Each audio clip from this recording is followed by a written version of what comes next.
Good evening. Please welcome. I'm so happy that you're here. This is on the paper anyway, the 14th PechaKucha in Umeå. I must say I had some nightmares that it would be me and the speakers tonight. So I'm really happy to see you. Thank you. I would like to talk a bit about PechaKucha or PechaKucha. It's a format for for short speeches, 6 minutes and 40 seconds, and the slides shows are changed for every 20 seconds. This was started in Tokyo 2003 by Mark Ditham and Astrid Klein, two brilliant architects that I had the great honor of meeting. And actually in February this year, we had the honor also of having Mark Ditham, he's called Ditham, here. He liked Umeå, and we liked him back. This format has actually spread all over the world. It's spread in more than 800 countries and small villages and big cities as Tokyo and London and New York, and small cities as Umeå. And we're very happy to be able to use this. Why was it created? Well, it was created because the couple of persons, they said that when architects start to speak, they are very passionate about their work. They never stop. So they felt they have to make more than one just speaking for one whole evening. And it's also good because you can be famous or not famous, you can be young and old, and you can have all kinds of professions and present your idea, your thoughts, your experiences. And this is a format, I think this is a platform for democracy. And we would like to hear as many of your voices as possible. So that's it. It's a small platform for democracy.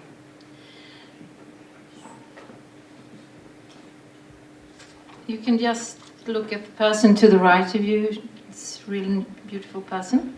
As I said, it's a global democracy movement in miniature. Now, I'm going to say this. I want to say thank you to all our sponsors and collaborators. This is EU Japan Fest Committee. Thank you also to Umeå Municipality, the Capital of Culture, Umeå 2014, this house that we are in, Umeå Folkets, and the hotel we are using for our guests, Comfort Hotel Win. And I also want to thank especially two of my collaborators this evening, Charlotte Nordenfors. Big applause. She's great. And our brilliant driver, and she's also a gardener. Please rise, Inga-Lill Dahlstedt. Wow! She's a great driver and an even better gardener. And of course, our brilliant sound and light master, Anton Stjernbrandt.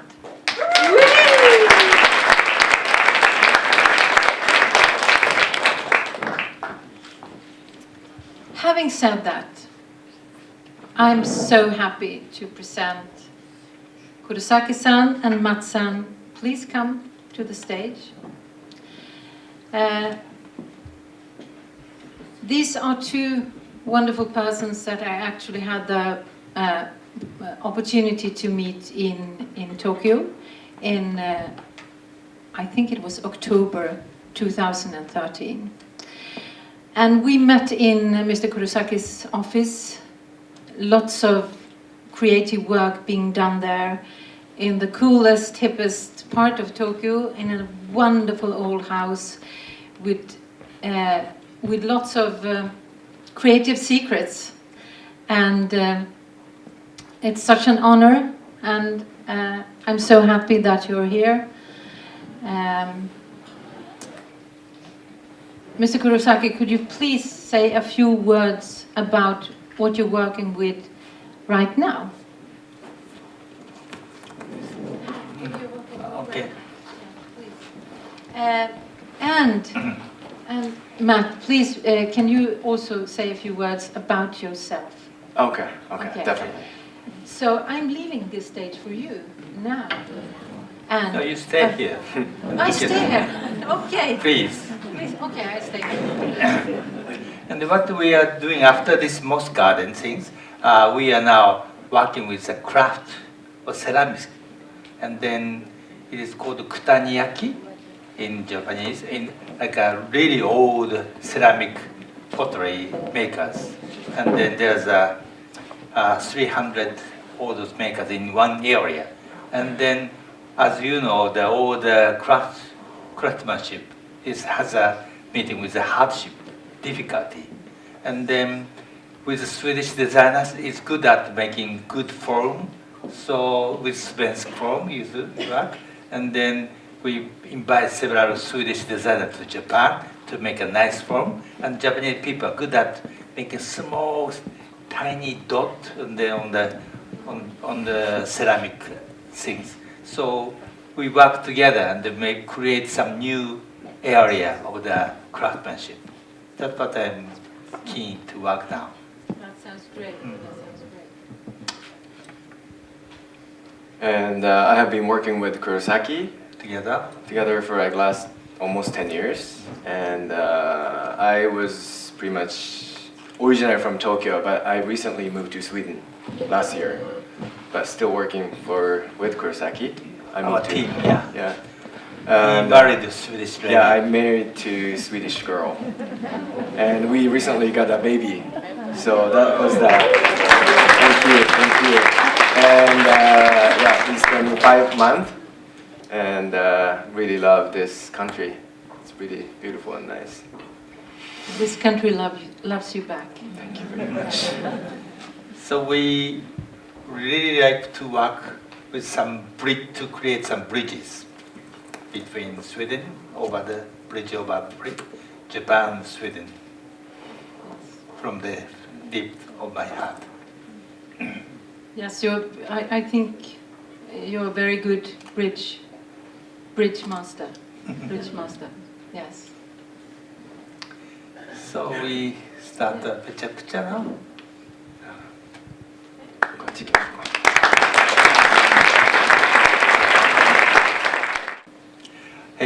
梅吉と日本をつなぐ友好のコケニアから日本の文化とスウェーデンの文化の共通点を考えます。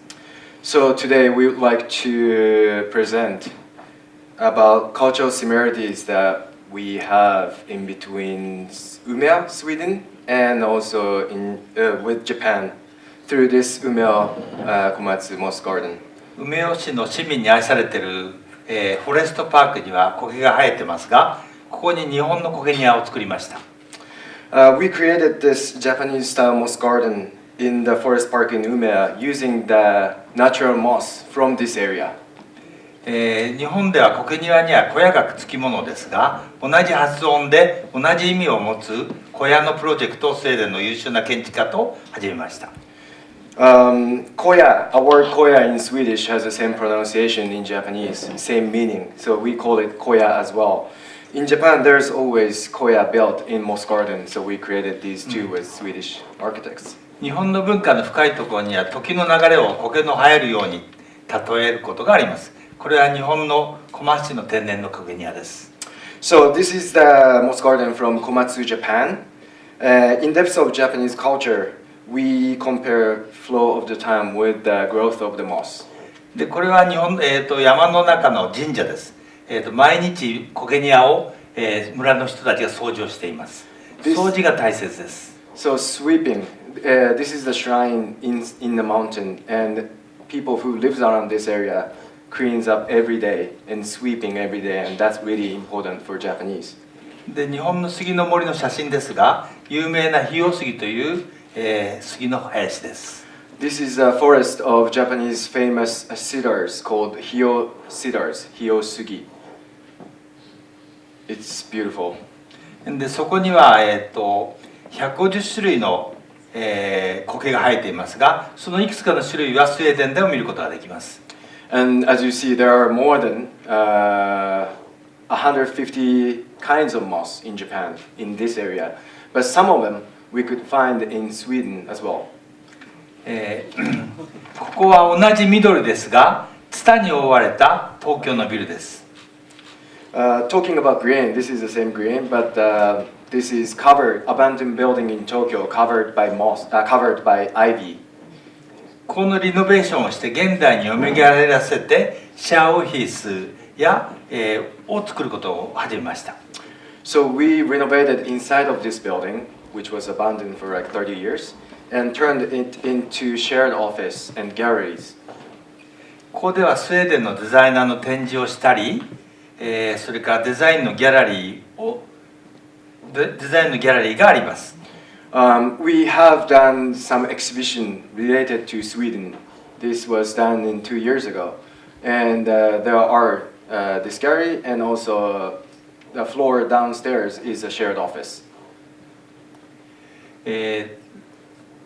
これはですね、この写真は苔のようなんですが、実は、書の一部なんです。So now we're going to be talking about Japanese calligraphy. This looks like a bit like a moss, but this is actually a Japanese calligraphy, and we're going to explain how this is important to Japanese. すずりという道具で墨がすられて濃淡がある、筆文字による日本の文字文化の意味性が表現されています。As you see, this is the inkstone called suzuri in Japanese. Using inks from inkstone could create shadings, and Japanese sees significance in those shadings. これらはその微妙な、表現を可能にさせるすずりの種類の写真です。So these are those suzuris, inkstones that creates sensitive, different shadings. 紙、すずり、墨、筆、毛筆が分母手法と呼ばれて英知を作り上げる要素として日本では大切にされてきました。So papers, inkstones, ink bars, and ink brushes were considered as four most important elements for wisdom. でこれは我々が東京で運営している、ファーマーズマーケットで山の山菜を都市のファーマーズマーケットで人々に買ってもらうことをしています。And this is what we do in Tokyo as well. This is the farmers market we run in center of Tokyo, and we sell vegetables from mountains. で我々は農家と市民と直接つなぐことを行います。日本の近代化により直接触れ合うことが全くなくなってきているからです。We connect farmers and customers directly, and this used to happen in Japan, but has been lost for a long time. また、都市の中心に、フードカートとか、有機野菜を使った、場を創造することを始めました。でこれは同じように見えますが、古材を使った建物や庭を作り、都市の新しい側面を作りました。So these two photos, this one and the last one before, are for the same project, and that was for the outside venue, that has food cars and kitchen cars and stuff. でこれは新しい企画で東京の中心に作る場所です。アートギャラリーやフードカートや学びの場、学校やシェアオフィスなどが集まります。都市のキュレーションをしています。And this is another project that we are working on right now in Tokyo that has shared office, kitchen cars, and the moss garden, and we want to curate a city. Yes.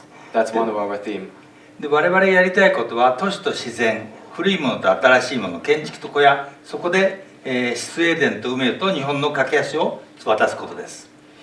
Okay, this was the last slide. But what we would like to do and what we have been trying to do is that we want we wanted to connect nature and city, old and new, architects in Koja, and then we would like to create a bridge over Sweden and Japan. Thank you very much. Thank you very much.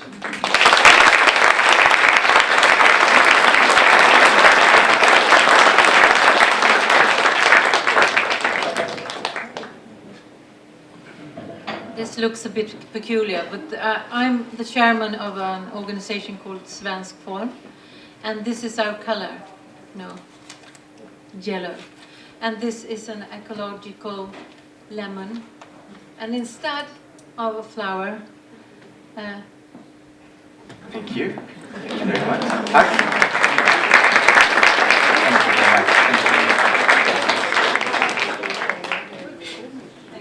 Thank you.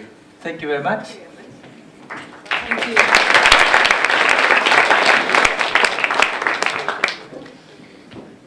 This project has actually been more fantastic than one could ever imagine just a year ago. I hope you've noticed these wonderful benches. The designer of these benches, John Astbury, is the next person we're going to meet.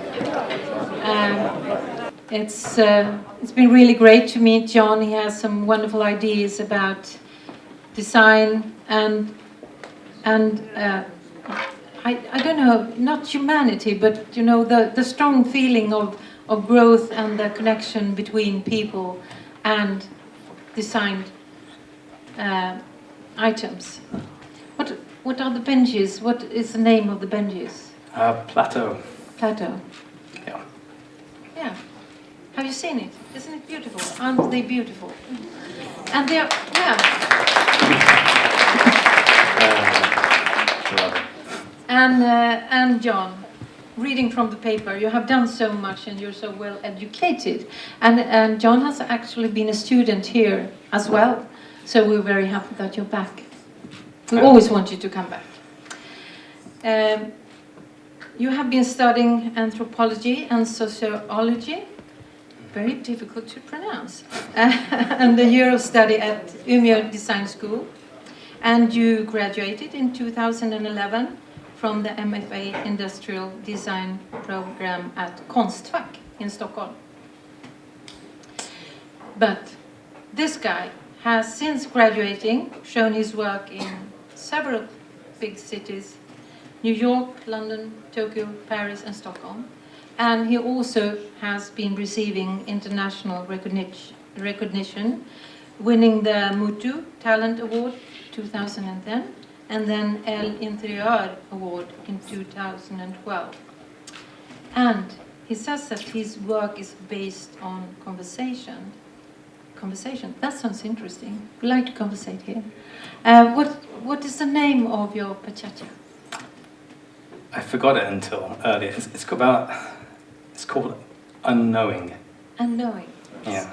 Right, hi, my name is John Astbury. I'm a designer. I'm based in Stockholm. I'm from England, but I moved here to Sweden to study design. Hello.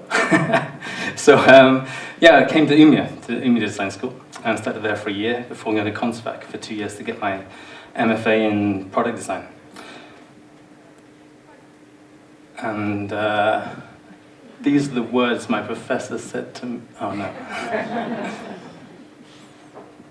Are they? I don't know why they didn't respond to. He didn't say much. I mean, 2 years, he never spoke to me. He didn't say a thing. Anyway, the words were, I'll jump quickly. Basically, no one in this business knows what they're doing. That's what he said to me. He meant it as reassurance. Nobody in this business of design knows what they're doing. And I think those words are really valuable.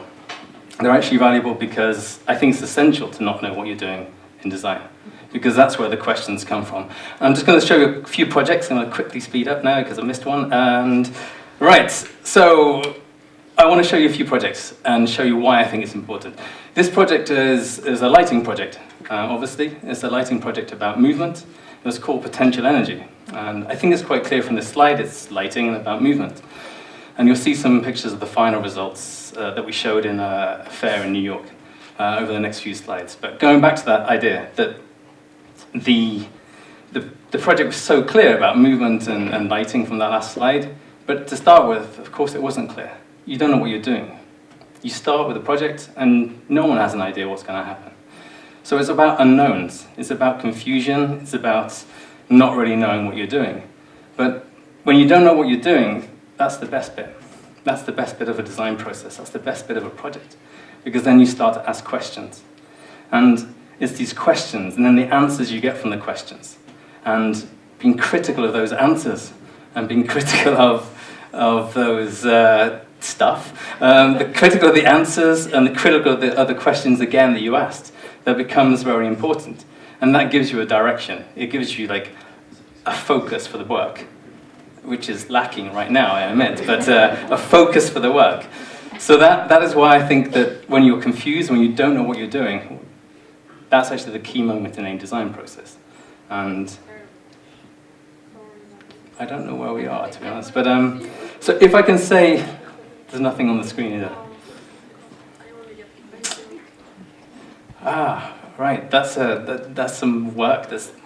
Anyway, if there's no confusion, this is quite amazing. It's all about confusion. If there's no confusion or there's no doubt about a project, then there's no resolution, there's no focus, and then things just are. And I think design should be more than just be. It should be something more important than that.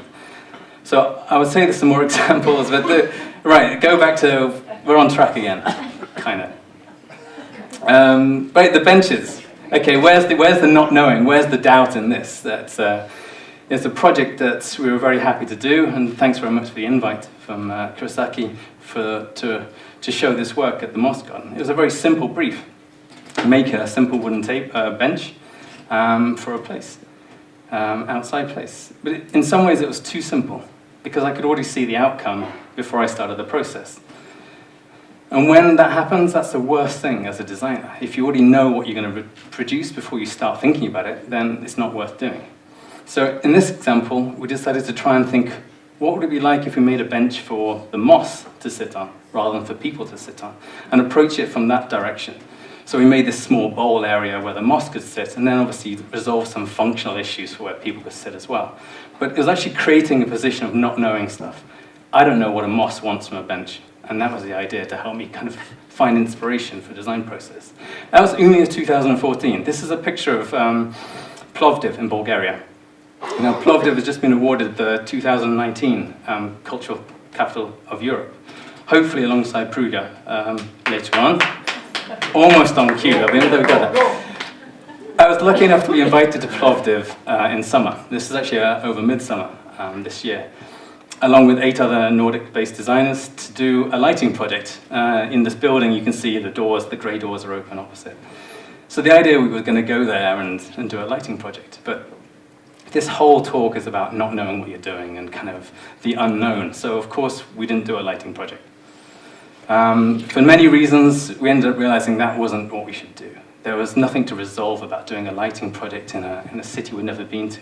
There were so many more interesting things. We'd never met each other as designers before. We'd never been to the city. So we started to look at these kind of things and try and work out what we could do instead. All we knew is we didn't want to do a lighting project. So we ended up doing an installation. And this, again, comes from not knowing what we were doing. We had a short deadline. We had to kind of get involved and do something for the design week in Bulgaria. So we ended up doing a meeting place because it was very important based on the culture and the architecture and the history of the city we were in. It was so much more engaging for us. And that's because it came from questions, because we didn't know what we were doing. Why would we do a lighting project? Well, we didn't want to do that. We wanted to answer some questions. So going back to the idea, just to kind of recap, it was all about, this project was very much about not knowing and not having a base to stand on and jumping in and looking for the unexpected. And I think that's going back to what my professor said at the very start, which you never saw, but you have to trust me was there. No one in this business knows what they're doing. I think it's a really valuable lesson, and it's really important to not know what you're doing. Because when it comes to design, it's about questioning, it's about answering questions and really being critical of those answers and critical of those questions. And I think that's the purpose of design at many points. So it's time to embrace not knowing what you're doing and kind of look for the unexpected, look for the excitement in not knowing what you're doing. And yeah, Many thanks. Thank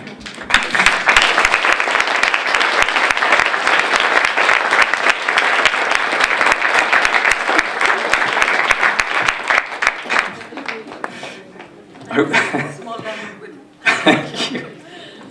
If you've got any questions, I'm sure there's many questions, but please come and speak to me later if you need more clarity on that. Yes, more therapy. Thank you so much. Thanks for that. Thank you so much.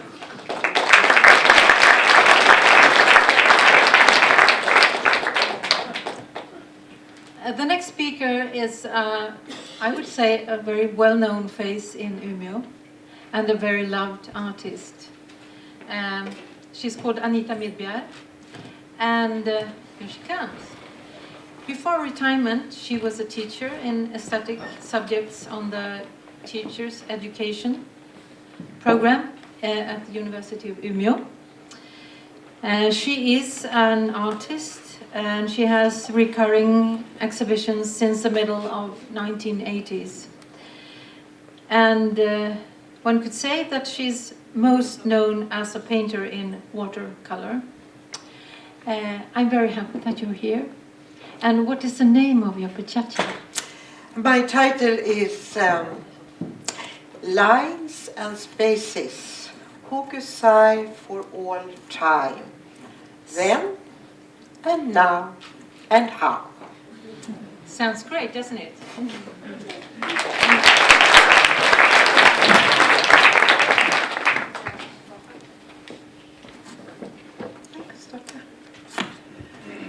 It's nice to see all of you. Yes, my name is Anita Midbjer, and I shall show you why and how Hokusai became important, first in my own life and later for the group Hokusai to Manga, which is a part of a women association in Umeå. I was born in the north of Sweden, and in the school at Malmberget I got a prize in drawing in 1965, and it was a book of Hokusai. And Hokusai, you know, his woodcuts were very, very curious for me, really not existing for me, but still I became interested in how he composed his woodcuts. In this wonderful self-portrait of Hokusai, I enjoyed the delicate lines of his paintbrush. And he did his most famous woodcuts after 40. I have made Christmas cards for many, many years. And lino cut is rather similar to woodcuts. So the parts which I cut out, they will become white, and the others will print. In Japanese, the Japanese way of looking at pictures is from the right to the left. So the beholder will see Fuji first, and then the enormous wave rushing against him. Fuji is a holy mountain, a heavenly mountain, and Hokusai's his character of this picture is it's pure and general, and Hokusai's focus is on ordinary people, and you can see the Fuji is in the distance. It's not in the center, and that was something new in Japanese art. Yoshiwara in Edo, in Tokyo, was a closed, luxurious place with prostitutes and courtesans, where a decadent life of pleasure took place. And artists portrayed this life with famous people. But as I said, I like the compositions of Hokusai's work. And this is a woodcut I really like because of the dramatic composition and the strong colors. Shunga. Erotic pictures are called shunga. And in Japan, I think I have read, it was not common with completely naked persons, but because they were not regarded as sexually exciting at all. I think also that we have something in common in Sweden and Japan. It's our love for the nature, and nature is also not just sceneries, it's small flowers and birds and everything which is growing.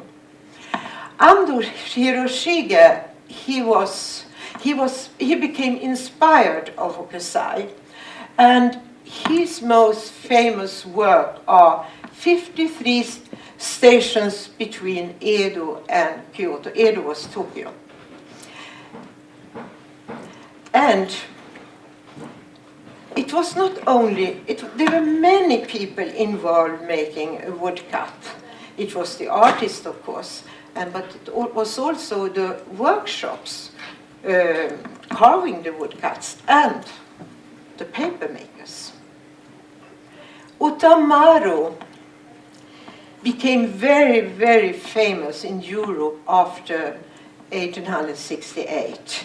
And you can see he was interested in beautiful women. And these beautiful women were called Bijinga. The group then, Hokusai to manga, we traveled to Japan during the Sakura period this spring. And Sakuras is a symbol for the fragility of life and also the insight to appreciate life while it's still here. Hokusai to manga, we have had 2 workshops in Örnsköldsvik, and it was a lot of trial and error because we were trying different methods of printing the woodcuts. We are now busy preparing 2 exhibitions, one at Grubbe Biblioteket and one at Café Pilgatan.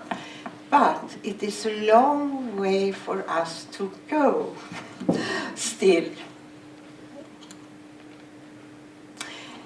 In Tokyo, we bought new tools for our woodcuts. It was really fun.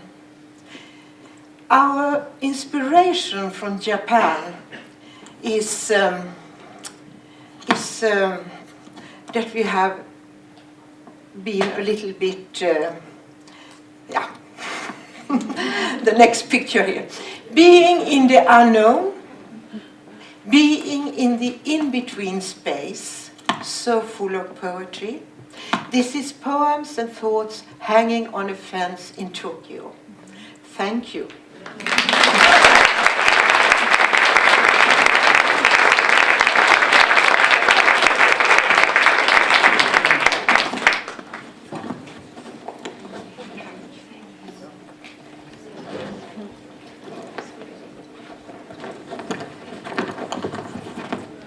One of our main things about PechaKucha is that we say good people, good ideas, good thinking. Don't you agree? Good ideas, good thinking, good people. You saw the wonderful picture of a Koja, Origami Koja. It looked like, if you have been at the artistic campus, it's like a poetic spaceship or something. You just expect it to fly into the sky. And I'm really happy that I got the opportunity to meet you, Marcus. So thank you to Kurosaki and thank you to the Japan Fest Committee and Umeå 2014 and Umeå Municipality that actually helped out a lot with the project. Don't you agree? Yes. Yes. I agree. Please, I'm Marcus, sick. please tell us a bit about yourself. Yes, of course. I'm just going to start by saying that my throat is a bit sore. So if you're wondering why I sound a bit strange, I'll hope you can bear through. As Anna said, my name is Marcus Abrahamsson. I'm situated in Stockholm. I work for a company called Nyrens Arkitekter. I have a very mixed background, I would say. If I spin back a bunch of years, I was a photographer. I worked for Svenska Dagbladet and such. I've been an illustration artist. I've been illustrating for Form, for example, your members magazine. I've had a fashion label when I was 19. I had a printer, textile printing studio for a while.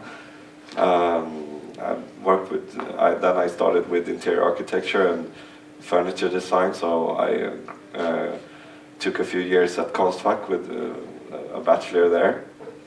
I worked with city planning in Paris for a while. For some reason they thought it was funny to put interior architecture, newly graduated interior architecture in the office for city planning. I thought it was hilarious too. I just had to get used to the programs being set to meters instead of millimeters, then I was all set. I worked, then I studied normal. We were debating this just now. Sometimes people say normal, oh, you're a real architect now, or you're a normal architect now, and all of that. But I studied. It depends. I studied house, building scale architecture, and from then on, I'm just sliding along the scale all the time. Never really sure which end of the line I should be, but sometimes it's city planning, sometimes it's a Koja. Yeah. That sounds great. Yeah. That sounds great. Isn't this a great guy as well? Wow. Yeah.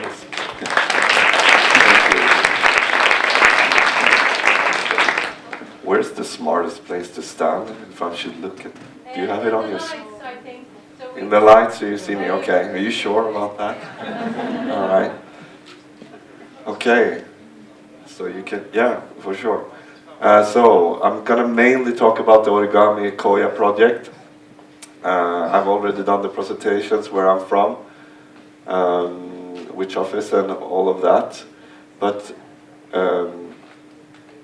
I'm gonna start to talk a bit about my work within the scale of pavilions, because I've done a few, and it's sort of a red thread. It's my way of experimenting with materials and geometry and manufacturing methods.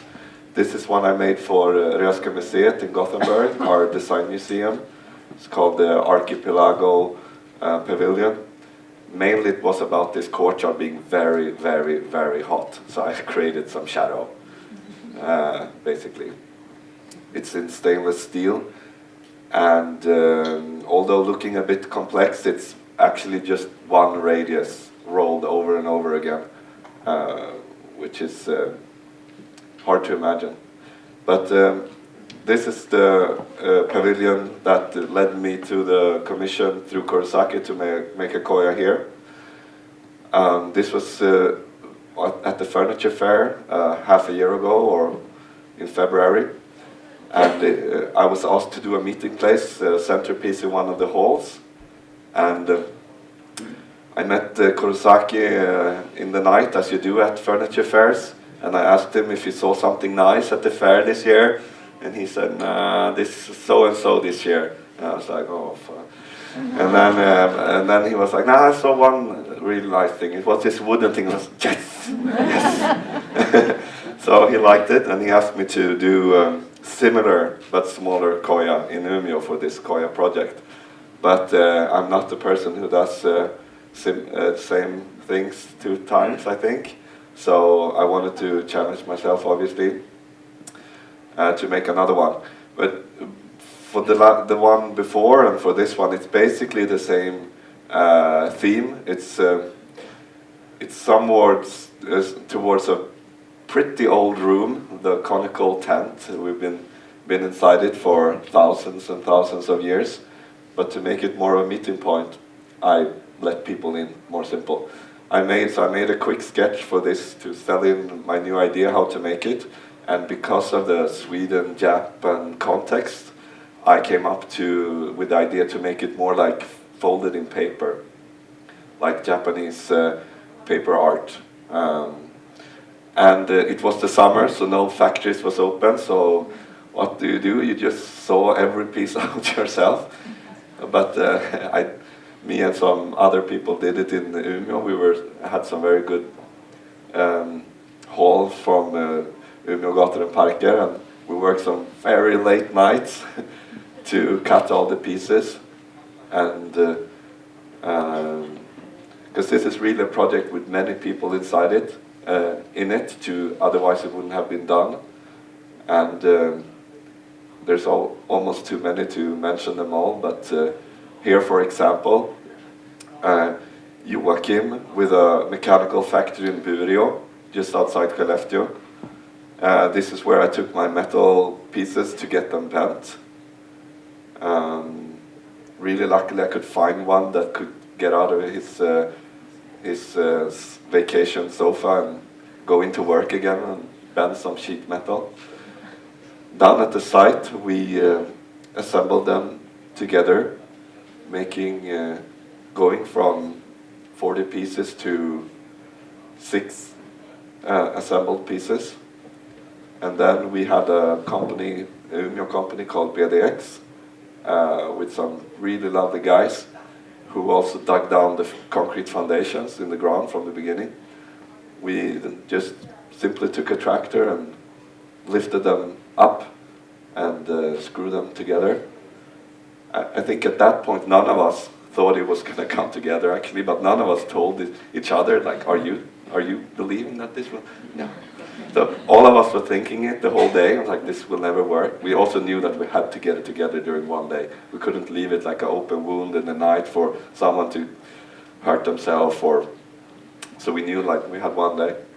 And yeah, some of you might have seen it, some of you have not. But here it is. It's down by the river. And it, a bit like Anna said, it's sort of a spaceship and an odd bird in the landscape, but creates this nice space where light shines through these little cracks. And it was really a nice time down there building it, because the people of Umeå came up to me all the time and asked, what is it, what is it, what is it?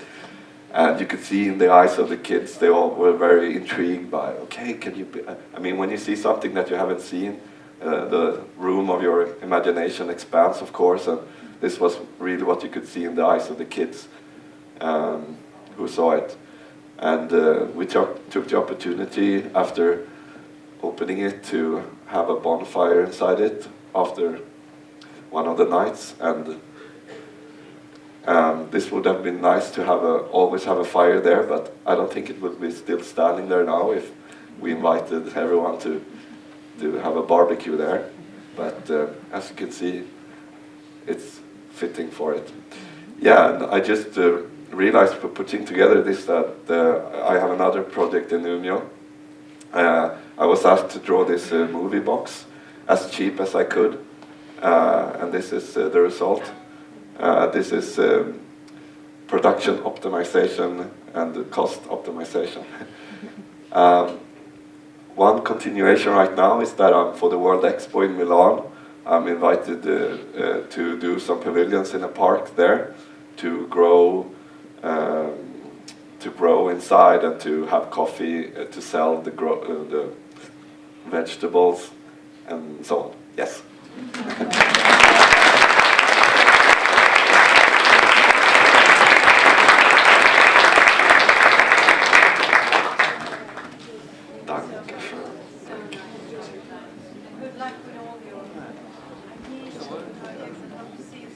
Yes, it's been very nice to have this project, and just email me if you want me to do a project. Always up for it.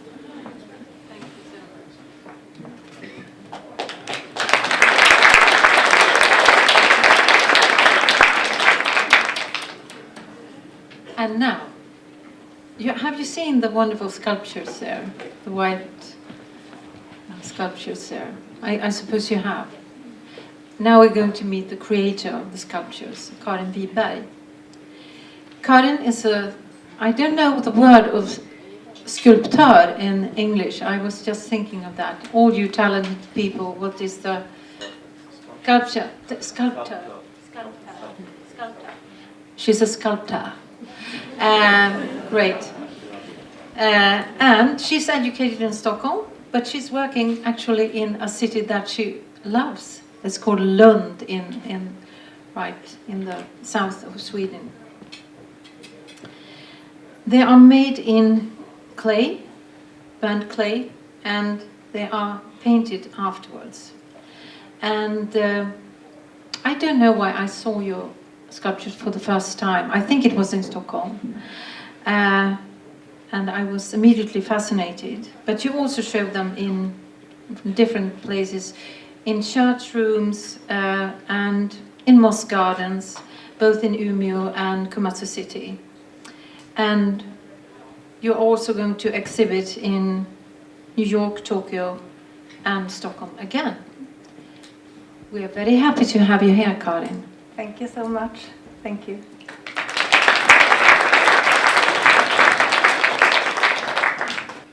Very pleased to be here. And as Anna said, my name is Karin Wiberg, and I'm a sculptor. I'm trained in Stockholm and is working in Lund in the south of Sweden. And Anna also told that my sculptures are made in fired clay, which is then painted. My working process is very unplanned. From my hands, the sculptures grow up intuitively. These beings that have both human seeing and animal eyes wander. Classical sculpture should really cast, but I want to keep the power of my hands in each figure. Maybe I will in the future be casting sculptures in bronze or other materials. The busts can see the depth of the man with a gentle wonder. They want to pass a humility and serenity and give comfort and strength to people. The sculptures exist on the border between animal and human, between nature and culture, between time and eternity. They are still but exude power. They close their eyes and see. And Anna told that my sculptures have been exhibited at galleries, in churches, and outdoor. I'm fascinated by medieval and Dutch paintings with introspective gaze and marked the eyes that are very into their own world, but that is also inviting. My figures are also the boundary between animal and human. Hopefully, this is a way to get the contact stronger and makes the viewer prepared to meet the unexpected. The animals are important for both adults and children. I hope that you will feel something special when you meet them. Some of the animals are similar to our son, who is 5 years old, with his self-evident security and tranquility. I want to bring something in man, but it's absolutely up to the viewer, who must have the susceptibility itself. It takes concentration, and I wish more people would dare to go deeper into themselves, to embrace the arts. It's important for every person to feel that power. I've also been fascinated by the primal forest, its mystique, the genuine source, the dangerous and unknown, the beautiful and delightful. Who do we meet there, deep inside the darkest forest, when we feel that we are not on our usual safe ground, but instead are stepping into a new and different world. I'm going to read a poem by Gustaf Fröding, for the first time in English perhaps. In the forest depths, the shade lives, and the silence slumber there, and the sighing wind carries whispering words from without. And the clouds come with the wind, hiding the sun. The birds' voices fall silent, and the air is heavy and close. But what the wind whispers, not one of us knows, for the meaning of the murmuring language is the forest's secret. End. I want to show how important it is to try to be human and show the concern in the midst of their own struggle. My art will not change the world, but I hope that it can provide inner trust and consolation. And I have chosen to finish my PechaKucha with giving you your own moments with my sculptures for the last images by some music. And the music is about light seeps through everything. Thank you.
I play this, I actually have to say, I play the perfect music because it's suitable for every situation. It's instrumental, it's no vocals that get in the way for the ears. You can talk while you listen to it, and you can listen to it while you talk, and you can do both at the same time. So, yes, you can dance to it also. I will continue with one of my favorite songs in this style of playing, written by the great Eric Bibb.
sound of music, the sound of arts, the sound of people. We're now going to listen to a person that I actually met for the first time when we were leaning towards, wrong direction, to the left. In the 70s, we were leaning to the left, weren't we? And actually falling at one point. But Eva Johansson is now an artist, and she's taking part in a group called Always on a Sunday. It's a group who aims to inspire to artistic impressions and expressions. The last 2 years they have focused on old Japanese techniques, woodcutting, painting, printing, but also other art forms such as ceramics. A journey to Japan this spring led to new insights and acquaintances. That is what Eva wants to share right now. Eva, are you a full-time artist? Not at all. I actually worked all my life as a doctor, but I'm a pensioner now. And are you? Yes, and now I spend some time with art. Because together with this group, Always on a Sunday, I've spent all Sunday afternoons doing things. And that's what I want to share. That sounds great. Looking forward to listen to you. Thank you.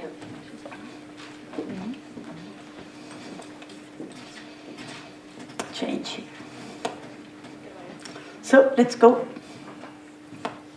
Yes, my presentation is called From Hokusai to Ma. I hang on after Anita there. It's quite a cryptic title, isn't it? Yes, but the next 6 minutes I will share with you how I, at my old age, came to totally new insights inspired by Japan. Because, as you heard, since 20 years I'm a part of an association in Umeå called Always on a Sunday, as we meet on Sunday evenings to uphold culture, share spirit and creativity. So we draw, we paint, we carve, we print, and we also travel together. 2 years ago we decided to focus on Japanese art, and thereafter make a journey to Japan, see our masters, make new acquaintances, get inspired, and then share it here in Umeå during 2014. We saw a small advertisement in the local paper from EU Japan Fest, an NGO for cultural exchange. And through the gentle, respectful and regular contacts with Mr. Kogi and Ms. Takako and the other staff, our engagement for Japan has really grown. We traveled during Sakura. Wow, that is different and fantastic. And most Swedish people don't know that Japan, during 250 years, until 1861, was protected from outer influences. Then about 150 years ago, during Meiji Restoration, the harbors opened for trade. And just imagine the European passion for these fantastic foreign art pieces that came. There was kind of fever. It was called the Japanism. We too were really taken when we were there by the old Japanese masters, Utamaru, Hokusai and Hiroshige from the Edo period that Anita told us about. The simplicity, the sensuality, look at the neck, the bathing scene and the dressed up women. And what was new in Europe 1860? A period of neoclassicism, naturalism and religious motives. It was, for instance, the absence of shadows, everyday life motives, flat surfaces, contours, freedom in composition. And look here, the European Impressionists, they were surely impressed. Go home and look at Van Gogh, Gauguin, Manet, Monet, they were all inspired. Here are some female artists. Do you recognize the neck, the bathing tub, and the updressed woman, the Japanese accessoires. This is the late 19th century. This was also the dawn of poster art. Toulouse-Lautrec built his motifs, no shadows, flat surfaces, cut-offs and sharp contours, scenes and theatres. And also in England, it was even more simplified during the Art Nouveau. Did you know this? It's a good example. Aubrey Bursley, is said to be inspired by Toulouse-Lautrec, but do you recognize the Japanese woodcuts? Glasgow also had harbors where Japanese art treasures arrived in the late 19th centuries. Rennie Mackintosh was inspired by this Japanese style. The simple forms, the natural materials, the space. And it has been there since, and it is still today. We went to Japan, a culture where the old and new exist together. We were guided by Ikuko Matsui and her sister Nuri. And they took us to the today's arts and crafts and to the interesting and fantastic concept of Ma. The Japanese kanji, Chinese character of Ma, consists of the sign for door and sun, and it has to do with what comes out in between people, in between objects. Mellanrum, gelepa, intervall, samspel, encounters. For instance, look at these encounters we made in Kyoto. Here at this party, we met a lot of young artists. 6 of them are now invited to come to us in Umeå, and they will give an exhibition at Folkeuniversitetet under the title Ma. Ma describes the space and distance, or the time intervals between things. It's not the objects, it's not the actions per se that are interesting in Ma. And yet, Japanese people have a culture regarding this invisible space. Ma is the emptiness full of possibilities. Ma points at both the negative and the positive of the wholeness. Nothing can exist and turn up without space, time, and the interval in between, as this paper cut. So now, the forthcoming, you've already missed our first presentation, but come to see our exhibition at Grubbebiblioteket, Waldorfskolan, Bokcafé Pilgatan, and especially the exhibition Ma with the Japanese guests. And here you see the very less is more poster the Japanese artist sent to us. The concept of Ma has no Western equivalence, but it could be shared by us all. So come and share it with us at Folkeuniversitetet 13th to 17th October. And with the lines and the in-betweens in my own woodcut, making together a bouquet of lilies of the valley, I want to thank you all for listening. Thank you.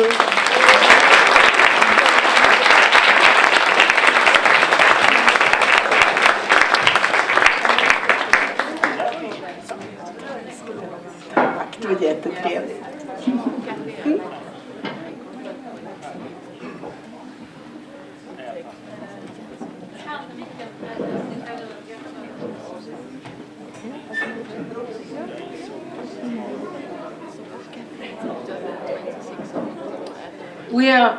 We are soon meeting. This is not the last PechaKucha. You will. We are going to listen to one wonderful guy, so also architect. After these wonderful guys, he's called Janek Ozmin, and he's ending the PechaKucha tonight. So please don't rush away when you see end, because we had some technical problems during the process. That's really common. So, are you ready, Eddie? Please come up on stage. I've read, first, have you met these guys?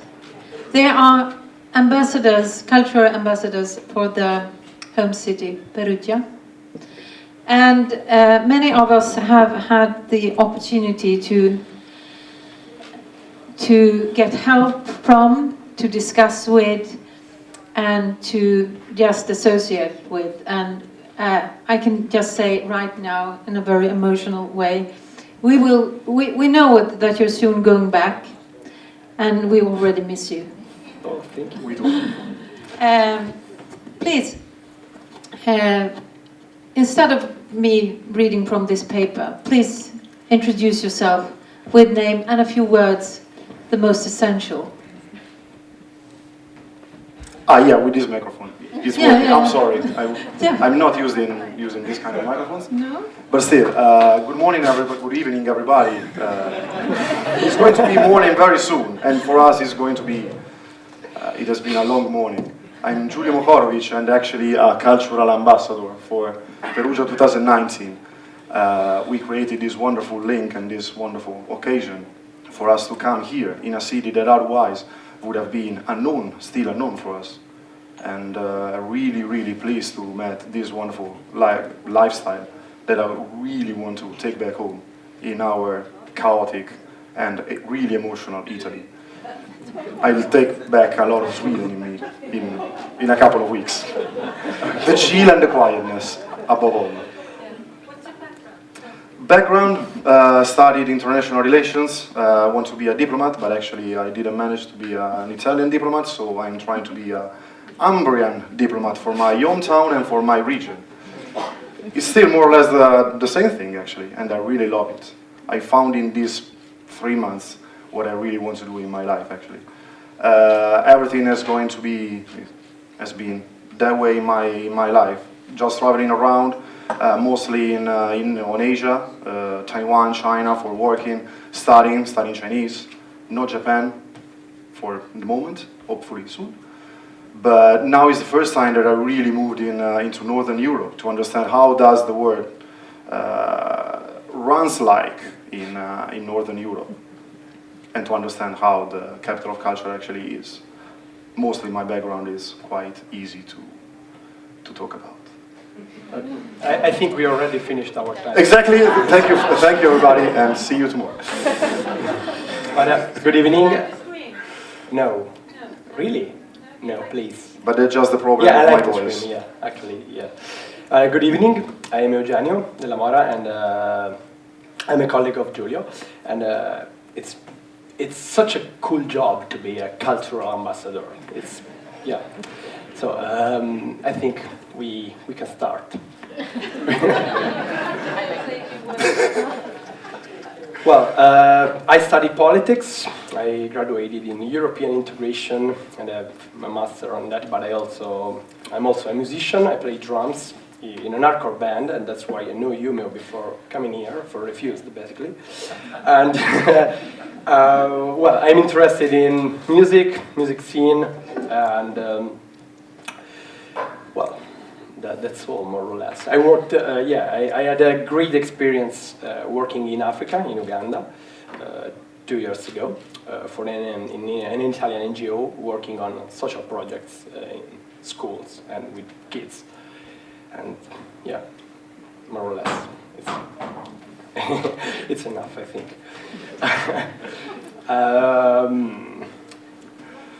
Yeah, I want to start, please. It's longing. Yeah. Before the better. Ladies and gentlemen, let me introduce to you our project for Umeå 2014 as Cultural Ambassadors. The project is one highlight initiative promoted by Perugia 2019 Foundation with the aim of emphasizing the international dimension of the bid of Perugia 2019 as European Capital of Culture. Perugia is an university old town located in the olive trees shaded region of Umbria, exactly in the middle of Italy. Our town is now in the final short list to become Capital of Culture in 2019. So, Cultural Ambassador is the first experience of this kind ever launched in Italy. The ambassadors are 12 young university graduates like me and Giulio, winners of mobility grants for work experiences abroad at European Capital of Culture and European Youth Capitals already assigned between 2014 and 2018. As you can see in this picture, these wonderful guys and girls are the 12 ambassadors for the 8 cities. We are currently working all over Europe. In France, Aix-en-Provence, in Latvia, Sigulda, in Sweden, Umeå, in Greece, Thessaloniki, in Czech Republic, Pilsen, in Romania, Cluj-Napoca, Poland, Wrocław, and Malta, La Valletta. Of course, the best of them are in Umeå. Our mission is to establish relation and network between Umbrian institution, organization, and association in the fields of culture, education, and social development, and their equivalents in the destination countries. We think that this will be a key strategy for internationalizing Perugia and Umbria. We have also the unique opportunity to observe key action and methods from a privileged point of view, and so to understand the reason why the cities gain the titles. Here in Umeå, me and Giulio are also a part of the team for a couple of months, and that's great for us because we are not only ambassador for Perugia, but we are working and collaborating with the communication department at Umeå 2014 headquarters. We want to increase the European dimension of Perugia, and we think we can be very helpful because we can bring back a lot of different winning experiences from different backgrounds. The idea is to pick the best from each city and put them together in Perugia. The ambassadors are like a bridge to link 2 cities with the chance to learn good and best practice in the cities where they work. So what we are doing across the Europe is trying to realize our desire to see our city, Perugia, the European reference point for culture and youth. As you can see in this picture, how we love seeing thousands of people filling the historic center, moving and dancing at the rhythm of techno music. But actually, after all, Perugia, as Umeå, is well known for its universities that draw thousands of students from all over the world. We got, for example, here you can see the University for Foreigners of Perugia. That is the very first of this kind in Italy, established on 1921. And as long as other 6 institutions of higher education, these have joined the cause of our candidacy. Because as you may know, here in Umeå, a strong and shared participation in the process, in the whole process, is fundamental in this kind of competition. And the main reason why Perugia has decided to join it is the reinvention of the city. Because Perugia is aware that this can be done through culture, as wonderfully explained here in Umeå. Because culture is a main lever for the city development. And the Perugia way to reinvent the city is just making places. In fact, this has been the slogan for our first bid book. And still, 1 month before the final election, still is part of long-term city goals. Making places is just bringing the people back in the agora, what we call the square. That is the base of Italian and Southern Europe Mediterranean sociality, after years of crisis and depopulation that we have suffered. And as Umeå is doing so effectively, we want to reposition Perugia, screaming out loud what we think is wrong, to give the deserved respect to the city we love. We discovered then that making places is quite easy. Because, for example, here you can see the street where our headquarters are. It was just a crossing point, but then we decided to dress it up with some benches and stripes, and color stripes.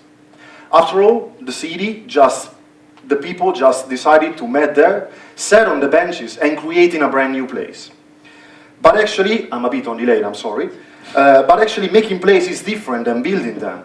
We just have a lot of things that are unused in Italy and in our city, so it's useless to build new things. The former prison, that's the building that we have seen in the last photos, is just the perfect example of it. We want to make it a cultural living hub for cultural operators to work and live there, for optimize the 3x4 meter cells in order to host homeless, tourists and backpackers, and then just make a place where you want just to break out from, a place where you want to stay in, because that's very important to us. And this is another important city in our bid book. That is Assisi, the place where Francis of Assisi come from. Because we are really interested in him as a man rather than a saint before. Because he taught us values such as dialogue and hospitality. That these are the guidelines for our candidacy project. And we can actually, through them, instill the seed of change. And create a city, reinvent the city accordingly to the willingness of the citizens. Because actually you can't solve a problem with the same mindset that create a problem. And see a seed change is required. Thank you so much. Sorry for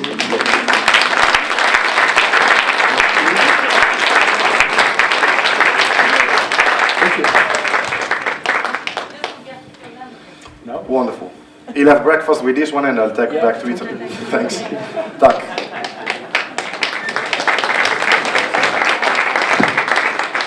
It has been such a great pleasure working with these guys, and can I ask you, what are you after you finished here in Umeå? Where are you going? Are you going back to your city? Unemployed. Unemployed. It depends if we win the title. If you win the title, Yeah. you will be on top of the world. Probably. As long as block. Yeah. Do you know if when is a decision made? When is the decision made? October 18th. Okay. Very soon. Very soon. Yeah. You're not going to another country or city after you have been to Umeå? I'm going to Copenhagen, but just for vacation. Just for vacation? Yeah. Did you hear what they said? They're going to have a vacation and then they're going home. Oh, well, you can have a vacation here in Umeå. Exactly. So, thank you so much again. Thank you so much again. Thank you.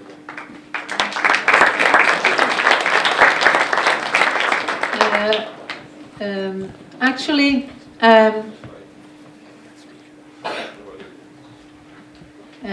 how is it going? I want to say to you, please contact me on on Facebook. Contact us on Facebook if you want to make a speech here, because we are really looking forward to listen to all kinds of ideas and to listen to all kinds of people with all kinds of backgrounds and experiences. That's really important for this platform. And as I said in the beginning, we usually don't have PechaKuchas on Tuesdays. We have it on Fridays. So we have a bit more time to drink and think, as they said, the founders of PechaKucha in Tokyo.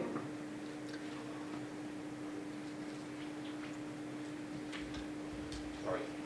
No, I'm not sorry. Are you sorry? No, no, I'm not really sorry, no. No, you're good. Totally take it back. We're really happy to have you here. Please say a few words about you. You're working with something very special right now. Yeah, my name is Janek Ozmin. I'm, well, I'll talk a little about it in my first slide. I'm an architect originally.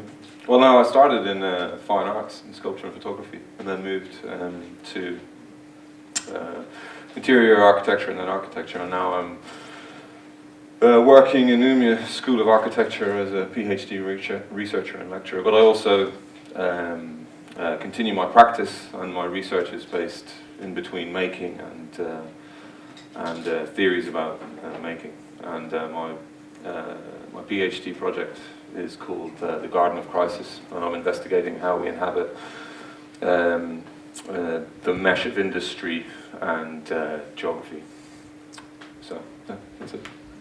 Oh, and I was invited by Anna to make a Koja as part of this really amazing Japan-Swedish connection, which was really interesting, you know.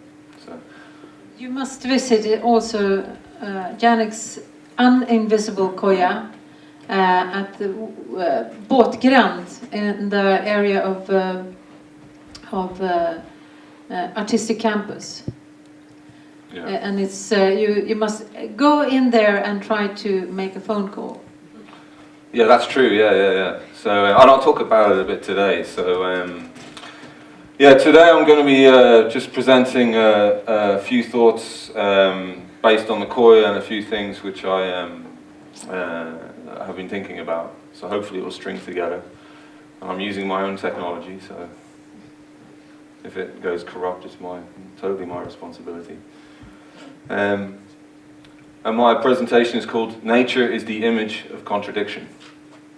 So, as Anna introduced, my name is Janek Ozmin. I'm a cultural citizen, an architect, teacher, and researcher. I make things, and my presentation is titled "Nature is the Image of Contradiction."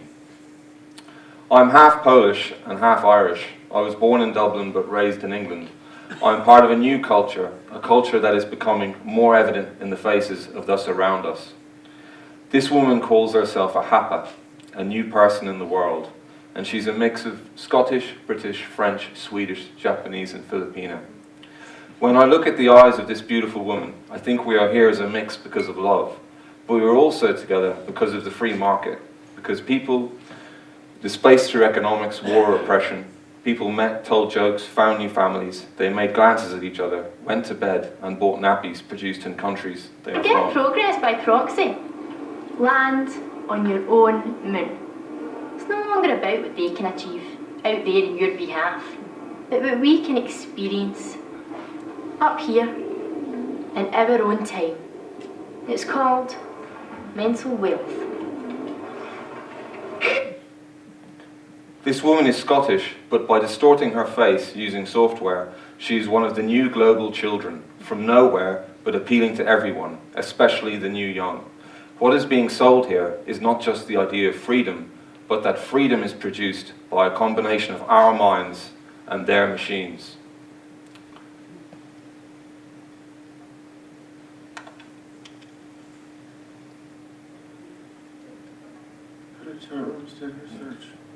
The following are adult female, can't sleep, and want to have some fun.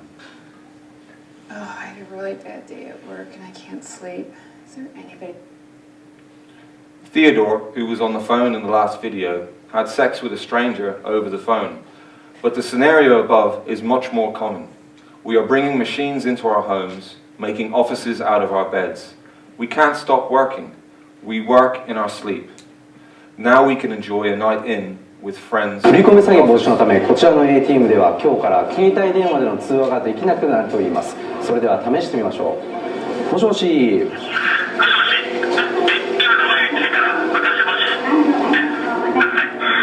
もしもし。もしもし。このように ATM 付近になると県外。In the last clip, a Japanese presenter introduced cell phone blocking at cash dispensers. The only time capitalism is forced to sleep is when it is getting robbed. Then a blanket comes up and stops communication. In 2001, at the EU summit in Gothenburg, protesters blocked police signals to stop themselves being monitored. Now cell phone blocking is illegal for safety.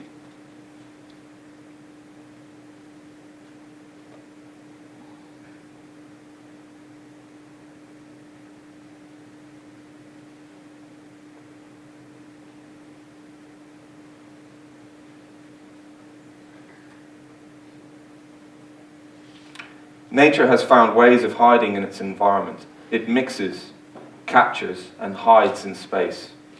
Perhaps our new projects that deal with the post-human conditions, need to think about how we can live in the new landscape of invisible communication and cybernetic infrastructures. So when you see a large deer standing there and an extremely small deer standing next to it, you are for certain that you have an adult doe and a fawn side by side. Sometimes the even really interesting dark thing can with protect thermal you. imaging is we get to see behaviors that typically aren't seen. You oftentimes hear bucks are nocturnal. But when we react and find solutions to problems, as entrepreneurs, we create reflexive design solutions, such as thermal camouflage for elk. This conveyor When we make something new, we are reminded that all of the systems, both natural and artificial, are connected. Moss meets molten aluminium.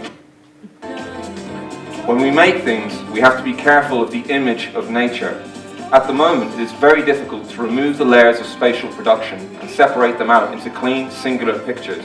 We live in the contradictions. We should learn to celebrate them. They are the result of us coming together. They are the result of love. No. Maybe in Oz.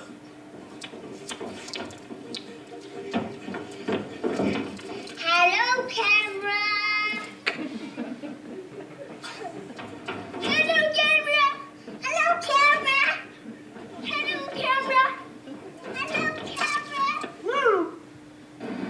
In this world, where things are made nowhere but appear in front of us, we need to develop strategies to communicate our new condition. On the left is an object I made, blowing in the wind. On the right is my android arm, cutting the gold skin of the object, a skin I stole from hunters. This is very difficult for architects and designers, because we have to combine things together, things that were in separate spaces before. The new landscapes are not just about what we can see, but about what we cannot see. So a Koja is more than a room in the woods.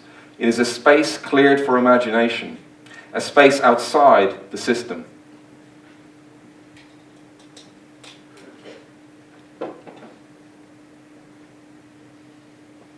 Nature has become a combination of systems, people, and place. We embrace this contradiction. It brings us together. So when you see a deer standing there, and extremely small deer standing next to it, you are for certain it doesn't have the really interesting thing with photography is you get to see behaviors that you typically aren't seen.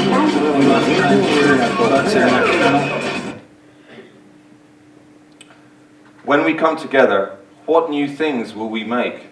Or will we use the images of the past, the symbolic ideas of nature, to talk about harmony? This is a very difficult problem for the culture class, because we ultimately express ourselves by making things for people to buy in the shops.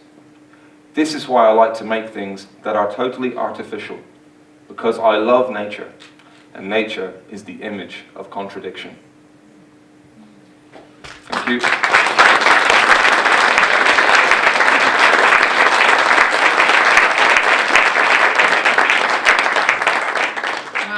Thank you so much. Thank you so much. It has been really a pleasure to work with you. And I think you should actually visit the two Kojas where as they still are in place at the småbåtshamnen.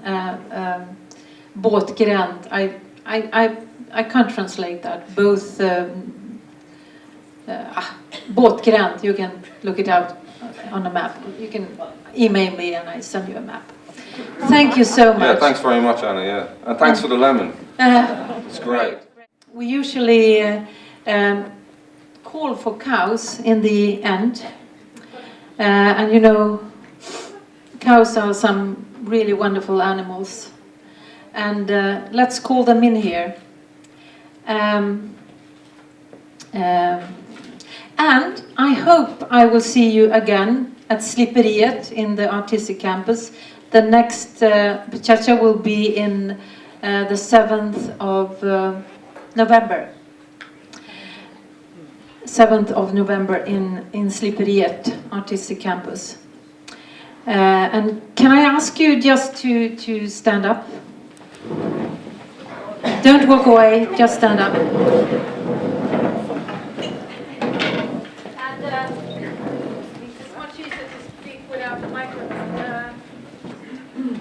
Calling for cows. That's I learned this from my mother, and I think you can bring it to if your children get lost or you think the company you have present is unpleasant, you can always use this sound.